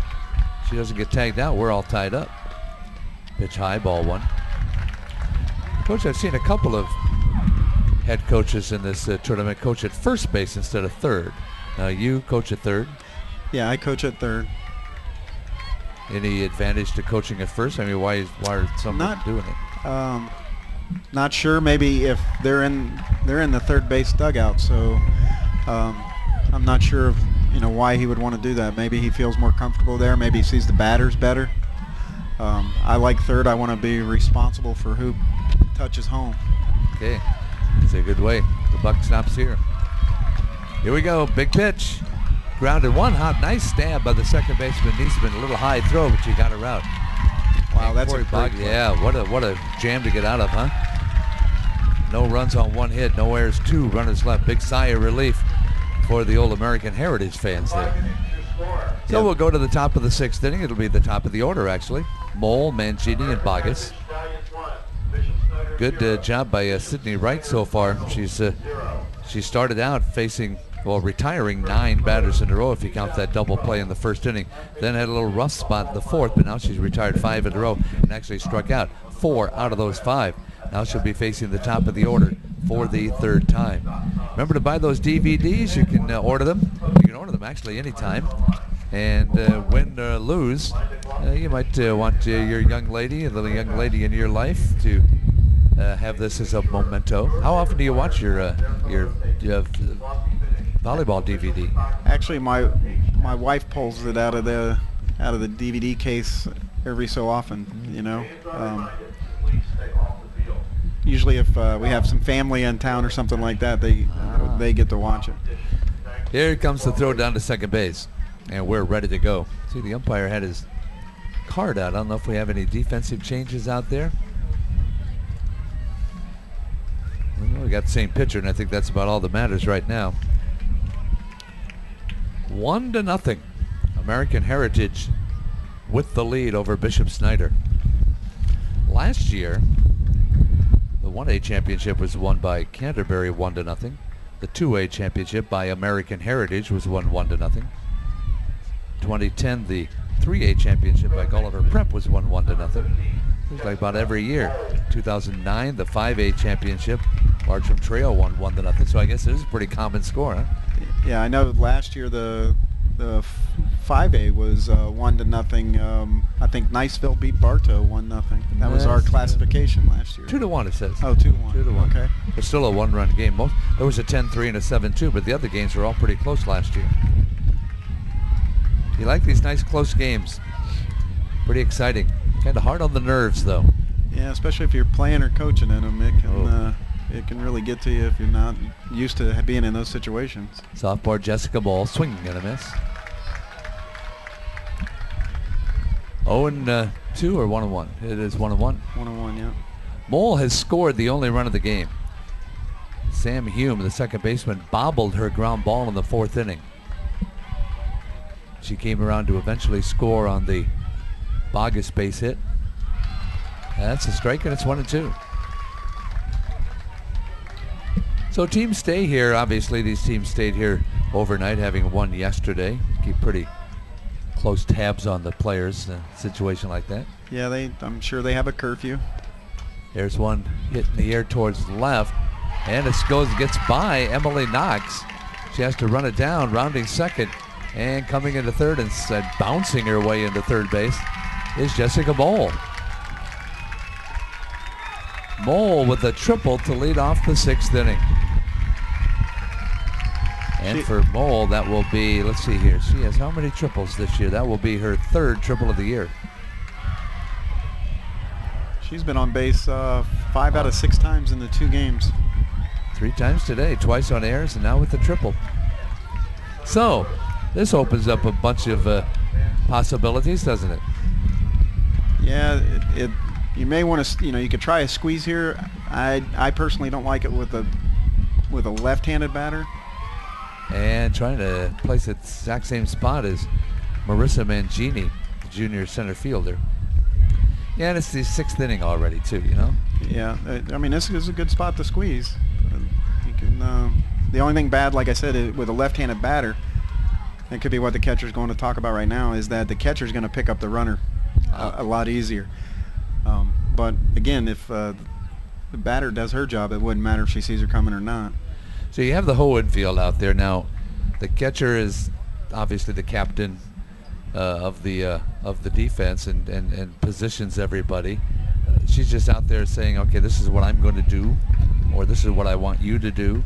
Yeah, pretty much. I mean, she looked like she was the only one talking in the huddle. So she either had instructions from the coach, or she already went out there with what they've practiced. And she was pretty much telling them, hey, look, this is where we need to go, and this is what we're doing. 0-1 the count. Mangini and the pitch. Swung on, grounded towards second. They're going to score the run, but get the runner out at first. Mole was off and running. As soon as she saw that ball was going to clear and get all the way to the second baseman, there's no way you're going to get her at home. Yeah, and I'm not sure why Bishop Snyder wasn't playing everybody up to keep that run from scoring. Makes it 2-0. 1 gone, nobody on. And here comes Corey Bogus. Bogus, the junior pitcher. Both these pitchers are underclassmen. And that one's hit a looper beyond the second baseman into right field for a base hit. Bogus is 2 for 3 now. And Samantha Green will probably come out and run for her. And while they make that decision, Coach, let's talk about that situation where there's nobody out and a runner at third. When you're at a practice, and you probably do your practices the way everybody does, do you do situational things like that? All the time. Every practice, we depending on who we're playing the upcoming week or later in that week, we practice for that team's offense. So you'll put a runner at third base and say, okay, there's nobody out, here's what we do. If the ball's hit here, we do this. If it's hit here, we do this. That is correct. Yep, exactly. And we go through every situation possible, whether it's a left-handed batter, right-handed batter, it doesn't matter. We try to cover that. Here's Whitney Ferris. And that pitch will miss. Throw it down to first, and the runner at first has to dive back in. Yeah, in fact, we go over those plays so much, the kids probably, they get tired of it. But as you can see, in a key situation, it's defense is what wins these games. Now, if the second baseman had been play the what-if game here in a minute. Here's one grounded, foul. If Hume had been playing up beside the pitcher that time, if you can remember exactly where the ball's hit, do you think that would have stopped the run? If she, exactly. If she's up in slap defense, the runner would have not been able to go anywhere in that case. Even if she's up in the baseline, it puts the thought in her head that she can throw home and get her. So she puts it in the coach's head. She may not have her going. Here's the delivery, and that one's popped up, and the catcher Lombardi backs up. That wind took that one. Looked like it was going to be over back by the screen, and all of a sudden it came to the left-handed batter's box, and Lombardi made a catch of it. That's one of the toughest plays for a catcher to make right there. That is very tough play. 2 gone, 6th inning. Here comes Ashley Niesman. Niesman, a sophomore. 0 for 2, but she hit a rocket to Christine Hume at third base her first time up.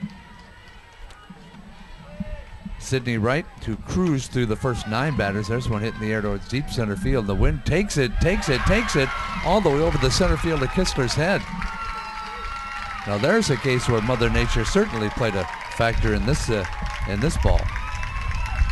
A double to the center field, base of the center field fence by Ashley Niesman, and it's a 3-0 ball game. That's a big hit with 2 outs. I mean, that's a 3-run cushion with the way Bogus is throwing. That might, that could be enough with only 6 outs left for Bishop Snyder. Here's Sarah Collier, 0 for 2, junior left fielder. Okay, you talk about situational things as she takes a pitch for a strike. There's going to be some people sitting here in the stands saying, why wasn't she playing deeper? Okay, she plays deeper and they plop one in front of her, so it's 6 of one, half dozen of the other. Yeah, and if they're not familiar with the hitters, you're going to play them straight up. You're not going to play a kid, real deep. The ball thrown into center field. The throw over to third base, not in time. Catcher threw it through, but nobody was there to cover. Yeah, they obviously had a sign, and there was a play on, and everybody missed the sign. Yeah, except for the catcher. And she may have been the one who gave the sign. And now they're going to call time to go out and talk, as Bishop Snyder doesn't want this to get any further away from them. They already trail at 3-0. But they are the home team. They'll get their last crack at it. So, if you don't have that film, like we were talking earlier in the week, you don't have that film to look at, you have to rely on either people who have seen your opponent play, or you've had an opportunity if they're somewhere near your area. I mean, if you're from Miami and you're playing somebody from Jacksonville, you're not going to be able to drive somewhere and see them play in a district or a regional or a regular season game. You really have to rely on some other people. Yeah, and the big thing here is, like, I'm sure maybe these teams saw each other one time, which have been yesterday. Mm-hmm. And that might have been the only time they got to see them, so they can only take out of that, what they picked up from that first game yesterday. And Murphy threw a great game, like I said, against American Heritage, so some of these hitters didn't give them a whole lot to look at. That's right. Well, the conferences are over, as this one is swung more towards American Heritage now. It's a 3-0 game. Sarah Collier steps in. Ahead, though, behind in the count, 1 ball, 2 strikes. And that was fouled straight back. 1-2. When you're positioning players, do you take into account at all what that batter did last time up? Like somebody grounds to shortstop, you'll hear the coach yell, shortstop, they came to you last time. Is that playing the percentages? Or? Yeah, we actually keep, I think we talked about it a little bit yesterday, I actually keep a chart. Even sometimes with a familiar team, we'll keep a spray chart, and it doesn't really matter. Every batter still has a tendency to do certain things. And there's a team that we played quite often in our area, and I was proving it to our kids one day and brought out the chart. There's one hit in the air, and it is playable. And the third baseman, Hume, makes the catch in foul territory. Pretty good inning for American Heritage there, huh, Coach? Yep, they added 2 runs, and, lengthened their lead. Now it's a tough ladder to climb for Bishop. Bishop Snyder's behind now, 3-0. 2 runs, 3 hits, 1 error, 1 left. They almost hit for the cycle. They had a triple-double and a single in that inning. We'll go to the bottom of the 6th inning. It'll be 2, 3, and 4. Neswachini, Wright, and Wood comes in to face Corey Bogus, who has one thing in mind, and that's it. And that's we can give him 2, just don't give him 3. Yeah, the big thing she can do here is just basically throw strikes at this point. Pitch to contact, let them put the ball in play, and they've had stellar defense so far. Mm-hmm. Just the one mistake. Well, so far, Bogus has struck out only 1.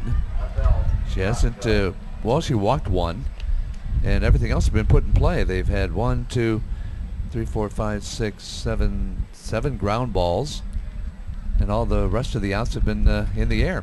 I think we were at the same point yesterday when you said she hadn't struck out but 1, and she struck out the first 2 batters. Well, let's see what she does with Neswachini here. Neswachini, the junior shortstop. Kelly Neff, along with Coach Mike Estes from East Lake High School.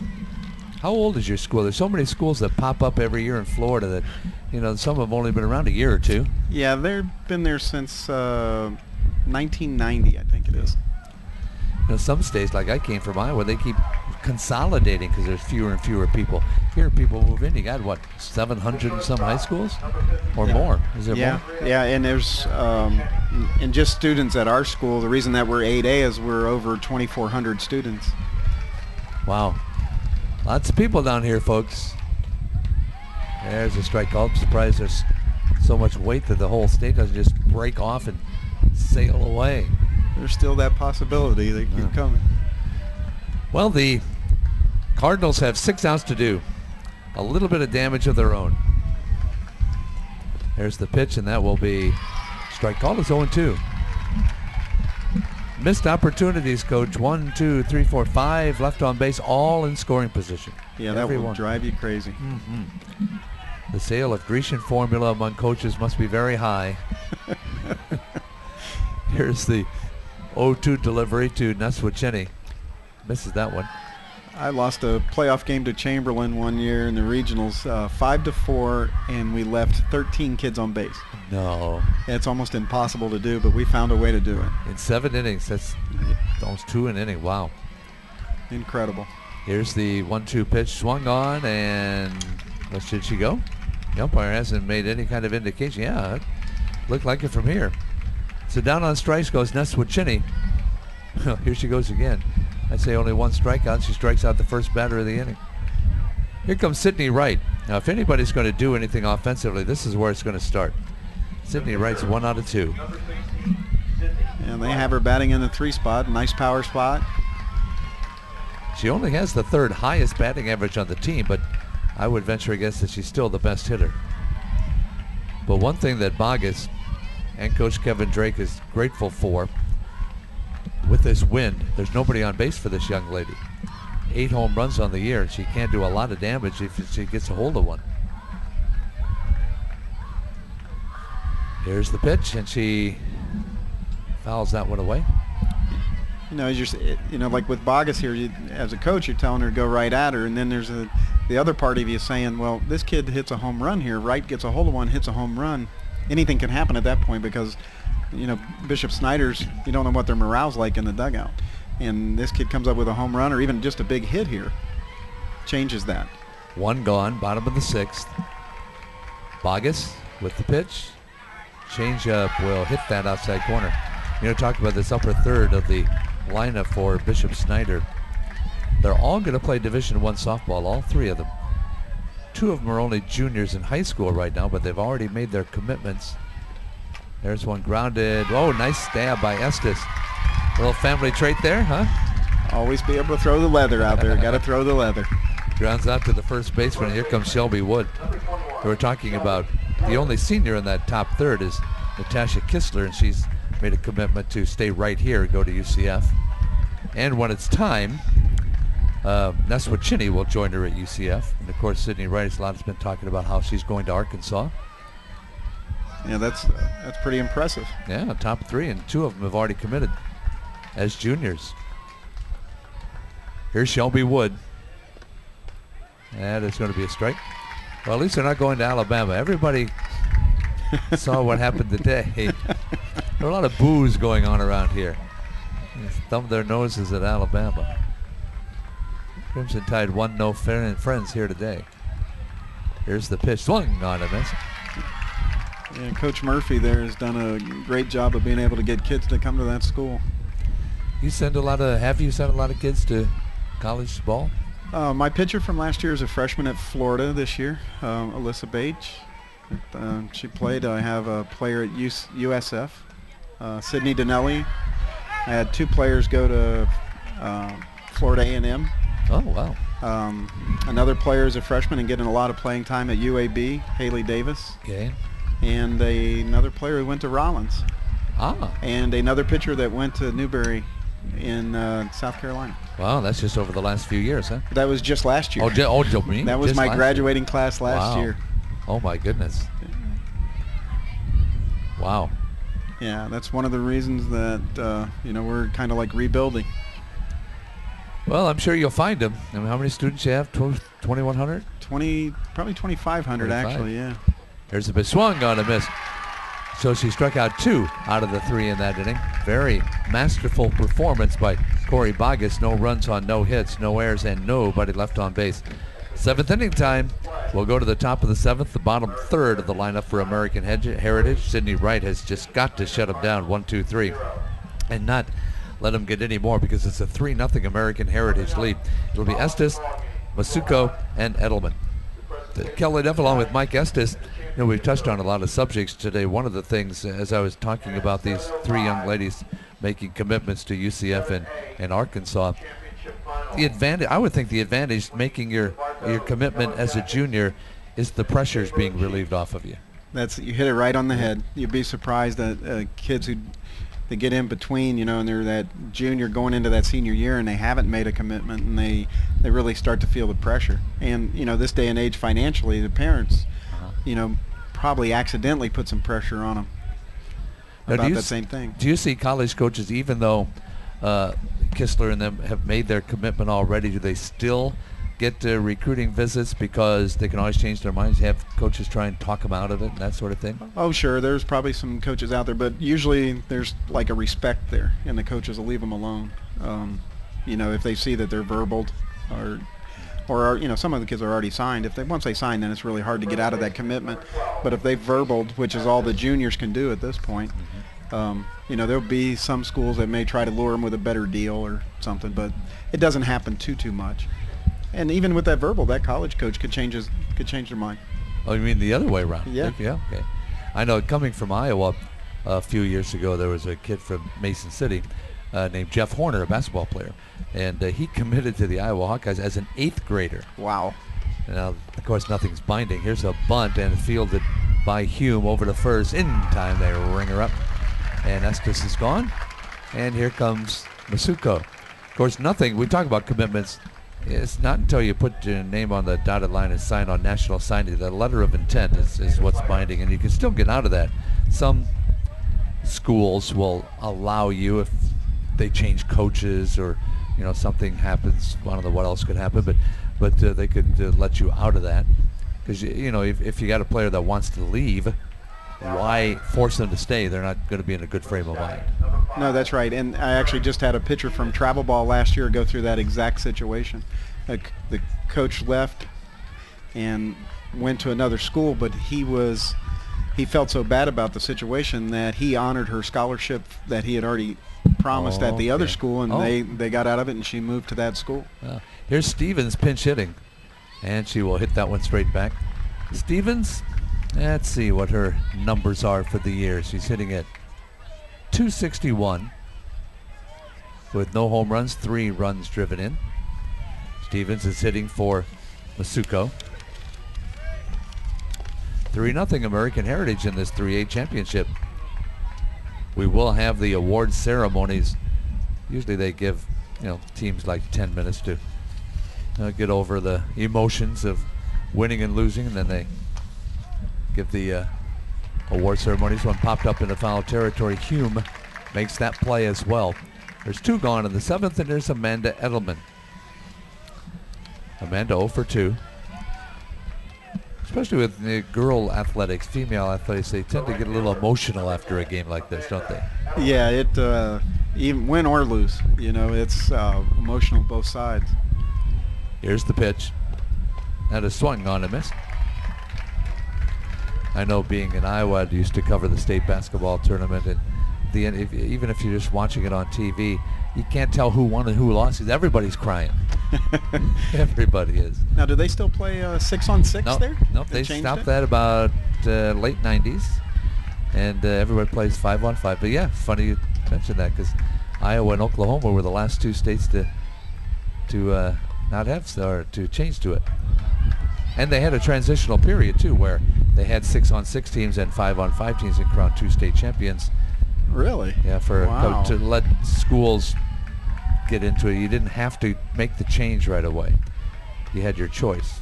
There's one popped up, and the center fielder makes a running catch.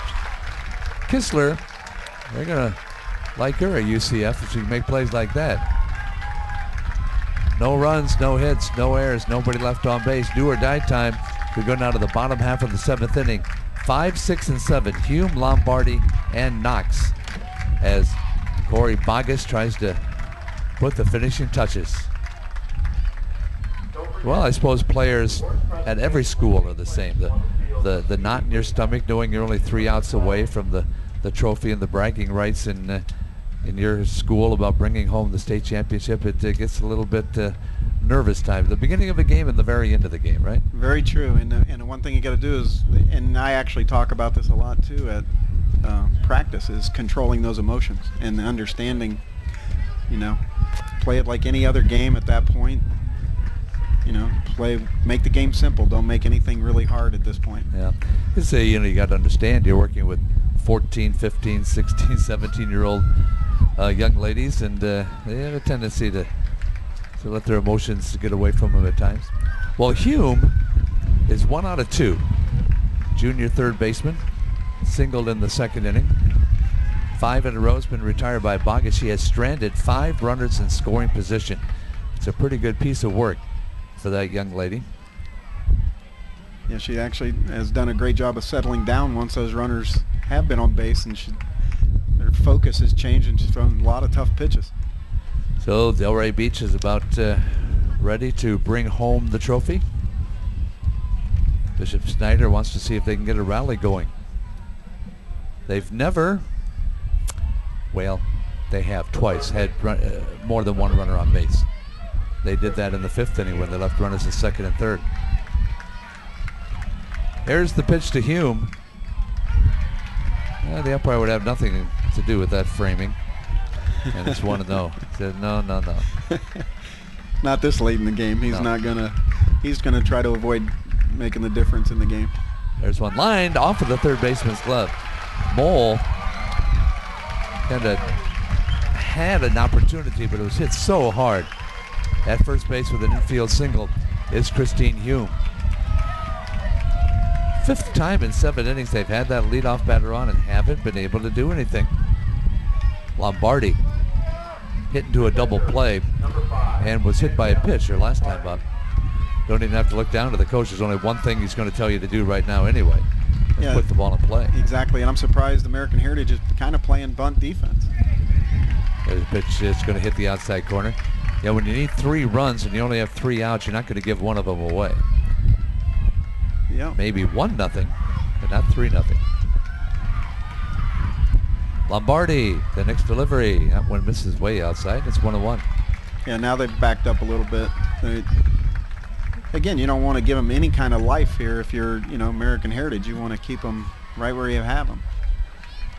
Sunshiny late afternoon, almost early evening. There's one fouled straight back. State championship. First year they've had 8 classes. Yes. Yeah.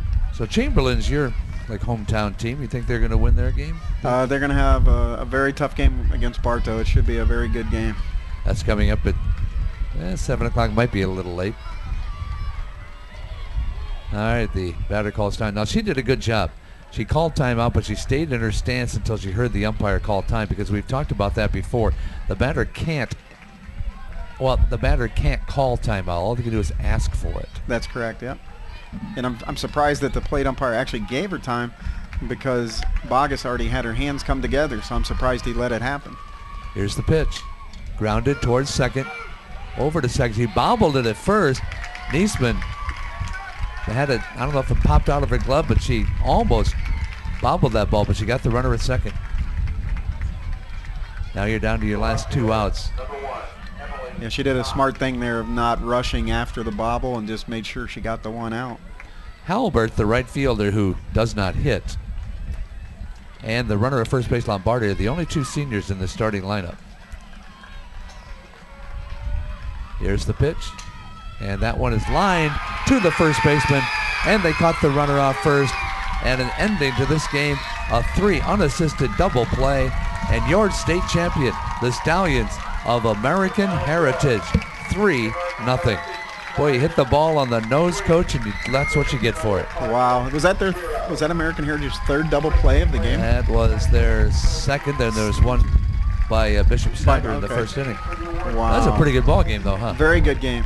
And again, Bogus pitched great. Only 2 hits, stranded 5 runners. 5 all in field, all in the scoring position. So American Heritage gets 3 runs on 4 hits, 1 error. Bishop Snyder, no runs, 2 hits, and 3 errors. We want to thank the people in our production crew, Ryan in charge there today, and all of our camera people for the work that they've done here. And Coach Mike Estes, I know I'm going to be working with you again 2 games tomorrow and 2 games on Monday. Excellent. And, yeah, so we'll know everybody's history by then.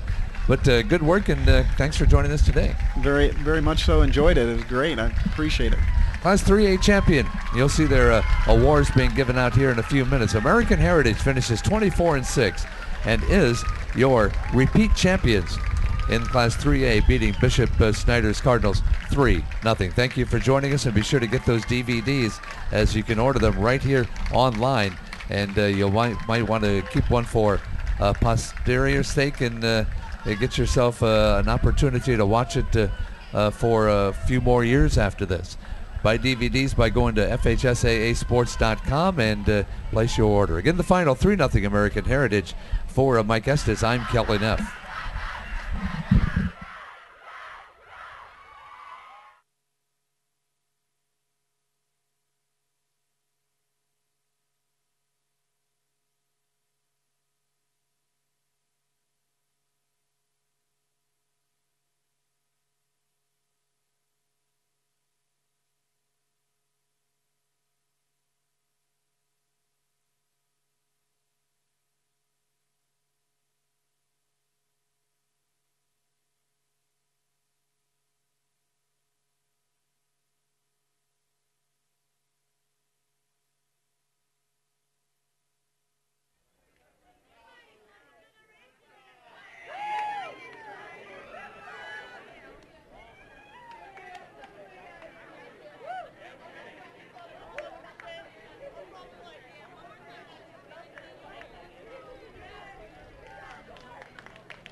Attention, please. Could the administration of Bishop Snyder High School please head to the ball field, head down to the playing field? Thank you.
Ladies and gentlemen, please direct your attention to the field for the award ceremony. Presenting the individual medallions and team trophies are Mr. David Galzia, the principal of Bishop Snyder High School, and on behalf of the Florida High School Athletic Association, Ms. Jamie Rohr, the Director of Athletics.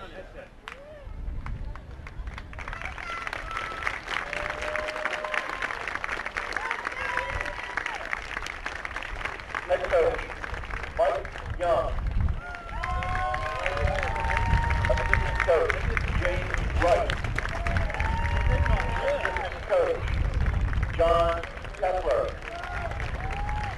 Assistant coach, Luke Schuster.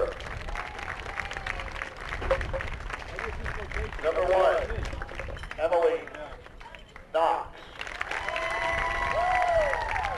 Number 3, Caroline Knox. Number 5, Andrea Lombardi. Number 6, Kate Barton. Number 7, Allie Radomski. Number 9, Jordan Moore. Number 11, Marissa Underhill. Number 15, Ashley Neal. Number 16, Sydney Wright. Number 18, Christine Hume. Number 21, Shelby Wood. Number 29, Natasha Kissler. Number 44, Jessica Palmer. Number 54, Sam Hughes. And number 57, Andrea Neswiceni.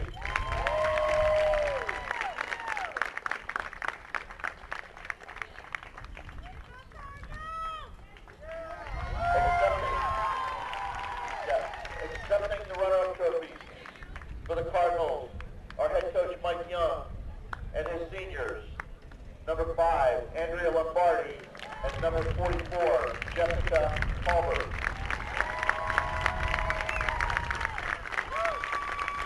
Ladies and gentlemen, the 2012 Class 3A state runner-up, the Bishop Snyder Cardinals.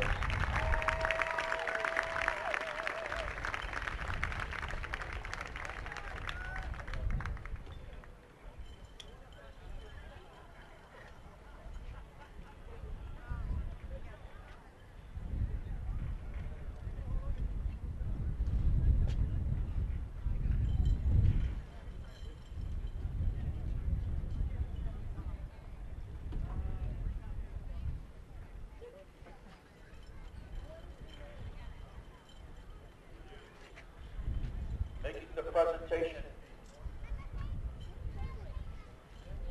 for American Heritage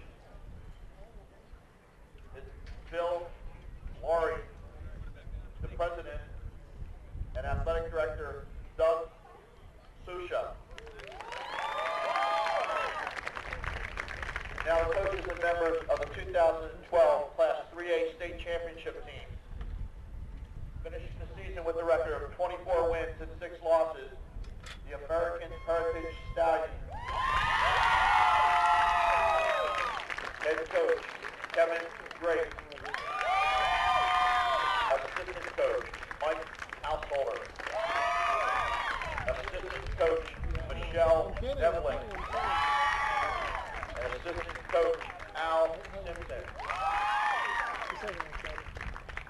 Number 1, Whitney Barrett. Number 2, Stephanie Chandra. Number 3, Marissa Mancini. Number 4, Ashley Eastman. Number 5, Kerry Stevens. Number 6, Corey Bogus. Number 7, Addison Simpson. Number 10, Amanda Edelman. Number 11, Alexandra Simpson. Number 12, Casey Estes. Number 13, Julia Duca. Number 14, Caitlin Posey. She will have graduated tonight in jumping with Amanda Edelman. Number 15, Jessica All.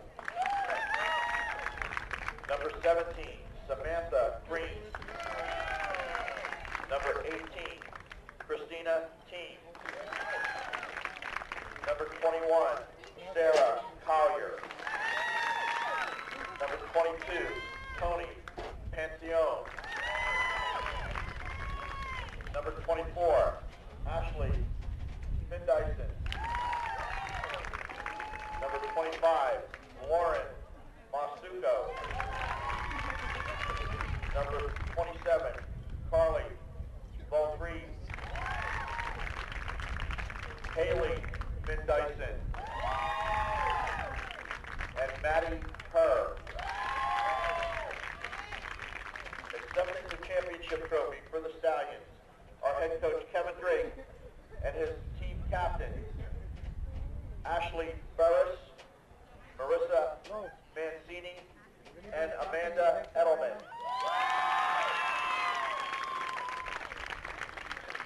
Ladies and gentlemen, your 2012 Class 3A state champion, the American Heritage Stallions.